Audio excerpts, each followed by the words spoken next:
It's always about the viewer, right? No, it's about me.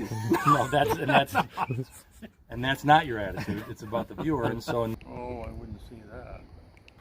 If I could just ask one more thing, and I might put this in the magazine. I'm recording it. I'm not looking for a job, but I was 9 years old running D6. They ask you for advice? Oh, not really. Should they more? Well, I'm here. Going to town on that thing. I sell Kim Kardashian skidders here.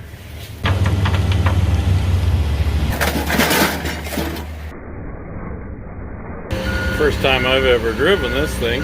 A dog or wolf? There that day, it was like, yeah, but I don't know if you even noticed I was there. Did you know? We're trying to find a spot to take a picture, get some iron in the background. Different back then, wasn't it? Yeah, I relayed carry loads of logs. I was 9 years old running D6. As a 9-year-old. There was no cab, you know, the floorboards. In the afternoon it'd be really hot, but I was too small so my feet didn't touch the floorboards, so I was okay. But the seat got pretty hot, it was black. David was telling me though, or maybe it was Dean, that when you jumped in the skidder this year, Last winter? yeah, you're pretty happy about that newer skidder. Yeah. Yeah. You were surprised at how warm it was? Oh yeah. Yeah. Comfortable. I used to sit out in the cold. Yeah. Years. Yeah. When you built this business and now you've had a chance to hand it off to your sons, I mean, is that one of the things you were thinking about doing when you started the business, that someday my sons might grow into it? Or Well, I grew up in a logging camp. Yeah. You know, and it's just in my blood. You know, and I graduated out of college. I'm right back in the woods. I mean, it's in my blood. the fact that it worked out that way so that the sons took it over is pretty cool though, isn't it? Oh yeah. Do you like to get out and help them out? Out and help them out like you did this past winter? Sure. Yeah. Did they ask you a lot of questions? Did they ask you for advice? Oh, not really. Should they more? Live and learn. What's was there one thing do you remember one thing you could tell me about working with these guys this winter? What was the best part of it? Oh, I like to help out. Yeah. You know, feel like you actually accomplished something. Better than sitting around. Now, are you going back next winter? Well, I help if they need help. Yeah. I'm not looking for a job, but David said you're the maybe the best skidder operator in northern Minnesota. oh, I wouldn't see that. Yeah. Well, you haven't seen the other ones. Got a chance to talk to your dad, who's if you've seen Red in the videos, man, he's awesome. Oh, he's got stories beyond yeah. belief. He So- could have his own channel. Yeah, So well- could Ray, but Well, hook him up, man. You know how to do that. yeah. You got him to talk today. I haven't. I'm not so good at it. Well, you know what the thing is that I screwed up, and this is off camera. Too many yes or no questions, because I let them say yep, nope, sure. But you got to get those questions in that are. You're not no Larry open-ended. King. No, that's right. I've only got one wife so far. That's for one thing. Ouch. Yeah. Anyway, So today is kind of a interesting day. We have Ray Higgins. Ray, who are you with? Minnesota Timber Producers Association. So we put together the Timber Bulletin, and I'm up here to do a story on your videos actually, and your family business, your dad and your brothers Jeff and Dean. Cool. Okay, so this is a publication you put out Right, 6 times a year, so every couple of months. bi-monthly. Yep. I've never understood it's bi-monthly or semi-monthly. There you go. Because one is That's true. twice a month and one That's true. 6 times a year, every couple of months. Don't pick on us about that. No. So when will this be out? When will this article be So out? probably right around the end of April, 1st of May. Oh, so pretty soon. Yeah, it'll be out. Yeah. How did you hear about these videos? I don't remember. Somebody pointed out that you were doing videos online, so I've been following them. I think we talked about them for the first time a year or two ago. And it Yeah. might have been when you brought the drone to the expo and you were flying over. Maybe you mentioned it to me, but I don't remember how I heard. But I have heard word of mouth over time, and just again about a month ago, somebody mentioned it to me. So I've been kind of watching and seeing what you guys are up to. Okay. So you interviewed me last Friday for a little phone interview. Yep. And we talked about the YouTube thing. Yep. Is that going to be in the article? Oh yeah. A lot of those quotes in the article will be from our conversation on Friday. Okay. Is there a way people can see this online? And so you go to mntimberproducers.com, and there's a link somewhere on the main page that says Timber Bulletins. You click on it and go to the correct date. Okay. So I could probably just put that down in the description. Yeah. So you can find it down there. Yeah, mntimberproducers.com. I've said it, I can say it 5 more times. Say it fast. No, yeah. Am I talking too slow for you? Okay, so you get to do all these interviews, Yep. go out to meet loggers, Yep. you get to go to their logging sites, which is awesome. Yep. Unfortunately, this time of year, we're not logging because the ground is bad. The roads are closed. So Ray came to the shop here. Yep. And But I've been to your job before years ago. But in 2008, Yep. I guess I could show a little clip. I came across that Oh, magazine. you're kidding. I kept it. Oh, the magazine, Yeah, it's in my pickup. Yep. We got copies in the office too. We Do see you? the back issues. You don't need one. Okay, because I look at different magazines than Ray. There are a lot of good ones out there. I'm very camera shy. I don't like. You're gonna laugh, but you've actually watched some of my videos. Yep. The first couple of years, or quite a while, I didn't talk. Yeah. It took me a couple of years to even put my mug in the video. Yep. So I'm getting better. It still kind of embarrasses me. This is not comfortable for me, but Right. I'm doing it. Yeah. And it's great. I mean, some people are more comfortable in front of the camera than others. Yes. I would never. My advice to you is don't ever fall in love with it, because there are people who have fallen in love with being on camera, and it's not always becoming. You know what I mean? It's not not always a good look. Well, if you've seen enough of my videos, you notice that my face isn't in them a lot. There's some videos you never even see me. Right. But there's some like this. I kind of felt like it would be really awkward if I just had it in front of his face and know me. But Yeah. so I thought it was fair great. that I Yeah, would jump in absolutely. with you. Well, then but it's always about the viewer, right?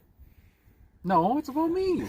No, that's not your attitude. It's about the viewer, and so in this case, it's better for the viewer, like you said, if we're both in it, and that's great.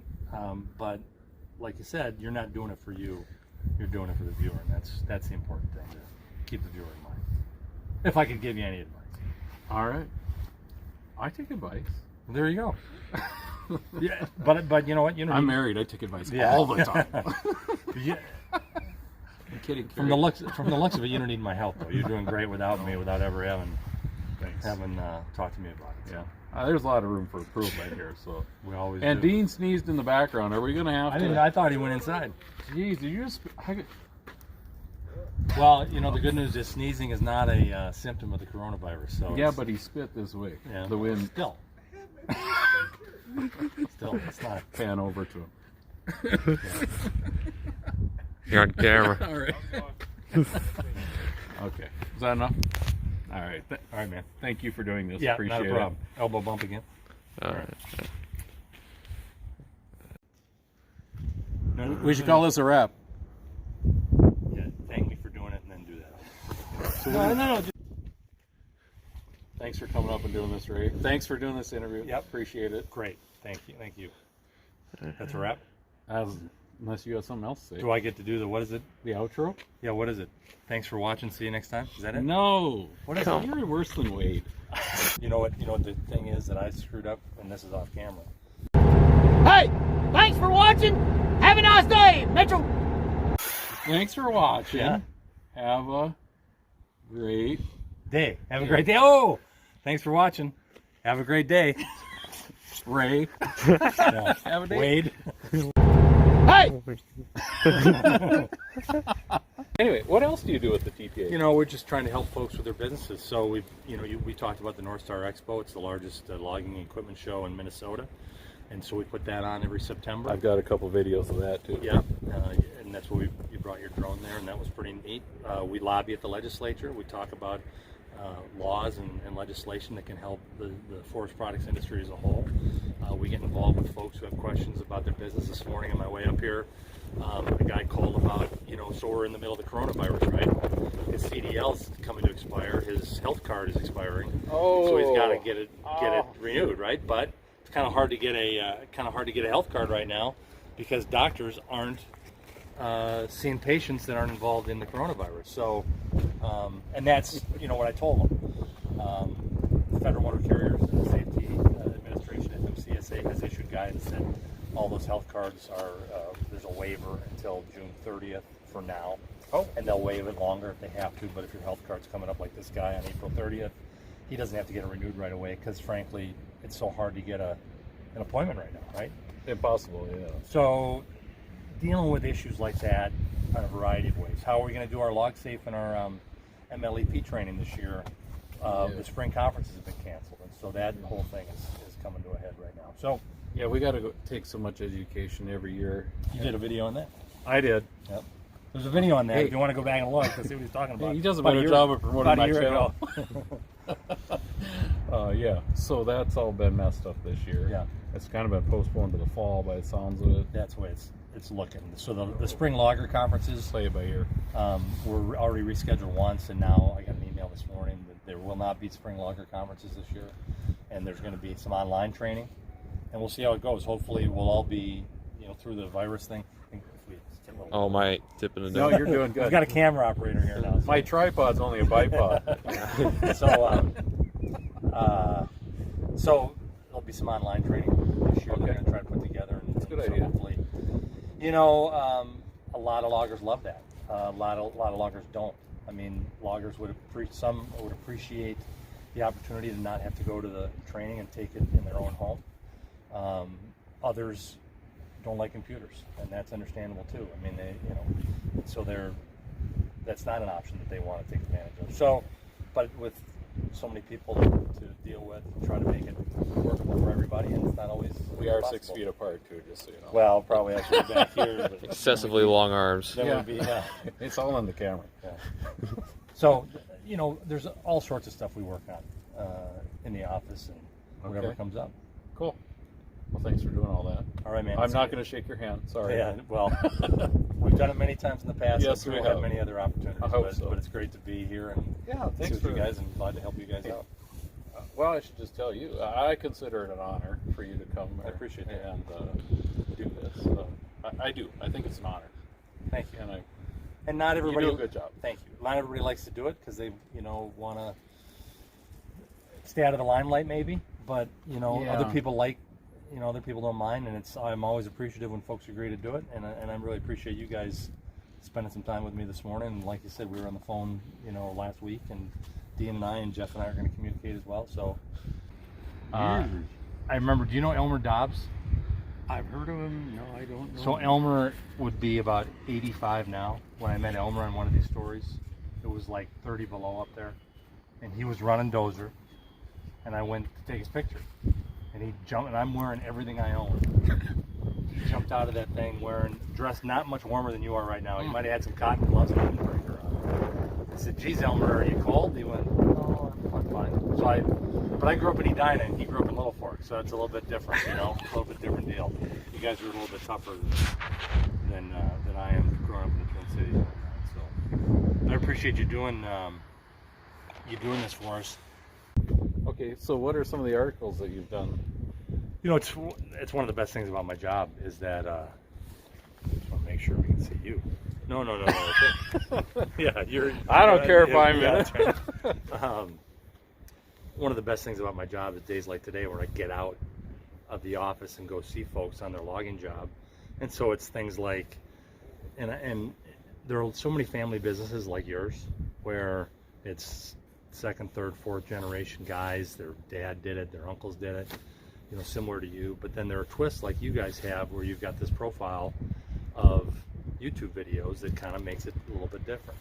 The one I did last month in the February issue was about a guy named Dave Berthium. David down in Cloquet. Good guy, really good guy. Former TPA president, former National Logger of the Year. Yes. And David is retiring. And so when he got into the business, I think it was like 1969, so 50 years ago, the first family business and the first harvest he was on was this piece of ground in the St. Louis County Forest. And then 50 years later, it came up for sale again. And he knew it. And so he waited another couple of years to make it his last harvest. So the first shall be last, Yeah. and the last shall be first. So Dave finished his career on that same piece of ground. But the neat thing is the family kept coming back every year to that piece of ground to deer hunt. So they'd bring in their deer shack, you know, like for a while it was an old school bus, or they had a trailer. And so he spent, and his dad would come hunt there for 3 weeks every fall, grouse or whatever, walk around. And so now that's what David's going to do in retirement. So perfect. So that's what that story was. So yeah. How many guys can start and end their career on the same piece of property? And it's just, you know, he just happened to tell me about it. You know, we would drive back and forth. I spent a lot of time in the car with David over the years because him living in Cloquet, we'd be driving to TPA meetings together. I'd pick him up, and so we'd be shooting the breeze for the last, 8-10 years. And so it's been kind of neat to get to know David. I know him a little bit. I like to harass him. Yeah. Great guy. Great. Really laid back and, great logger. But the other thing, just going and meeting the various businesses and the guys in the businesses, good to see you, man. Oh, you got one more? I was going to say something else. Hey, take your How time. Thanks for watching. Have a great day. Fire Captain Tom says, thanks for watching. Have a great day. I'm Nuts 319. Thanks for watching. Have a great day. Thanks for watching. Have yourselves a great day. Do it again. Thanks for watching.